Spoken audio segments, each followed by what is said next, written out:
Hello world, welcome to another episode of my weekly rant. My name is Emmanuel Chirunda, a three-time author of books about changing our African mindsets. This week I finished watching the 20 episodes of the BBC series The History of Africa with Zeinab Badawi. I will present my 6 takeaways from this very educative program that I recommend all Africans to watch. The source material for the series is the official history of Africa by African historians. It is found in the 8 volumes of the UNESCO General History of Africa that was written between 1964 and 1993.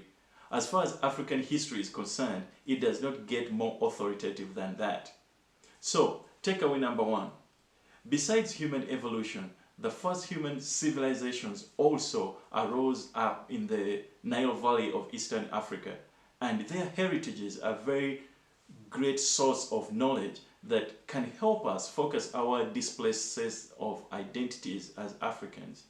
For example, knowing that the calendar created in 4241 BC in the Nile Valley was the first human calendar to ever be created, and reading that the Bible in Genesis 2:13 states that the Garden of Eden, the place where man was created, had the river Nile flowing into it. Or reading in the books of Isaiah and Kings that the Nubian kingdom went to the rescue of the kingdom of Israel when it was attacked by its enemies. All these reinforce the truth that ancient Africa was very instrumental in world affairs back then. It is not the case right now. Takeaway number 2. The net effect of colonialism and slave trade was that more resources were taken out of Africa more than what was left behind as development. This is an unfortunate part of our history, but all it means is that we Africans on average have to work harder than other people in order to develop. If the Asians work 10 hours a day or the Europeans work 8 hours a day, it seems we need to work 12 hours a day just to stand a chance of ever catching up. Takeaway number 3. Slavery and slave trade were primarily about power, not race. Africans were enslaving each other, and the Arabs had enslaved us for over 900 years before Europeans came to Africa. So to prevent future slavery from happening, we have to be strong and economically secure. Takeaway number 4. We Africans must find a formula to unite in our sense of identity. The unity we had way of fighting off colonialism has not long lived in our countries. Whenever our tribal identities are stronger than the collective African identity, we are easy prey for outsiders to dominate us. Takeaway number 5.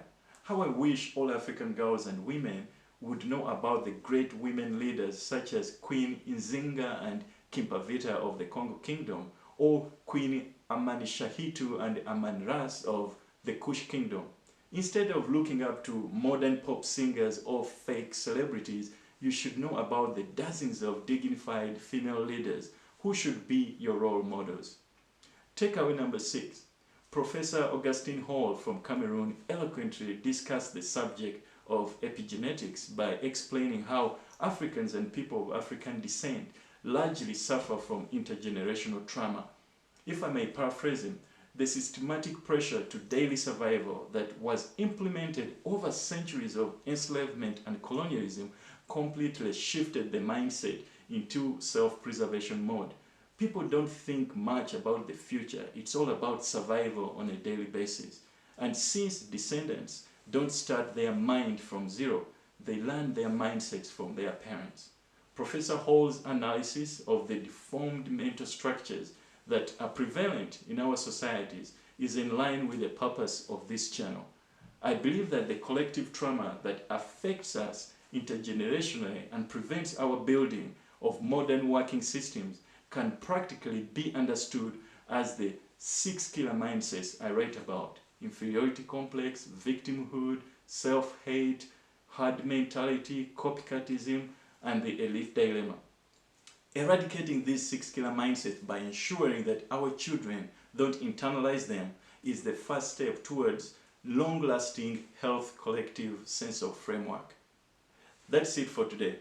If you have watched the BBC series, I'd like to know what your main takeaways are. Thank you for watching, and remember, changing our mindsets is the struggle.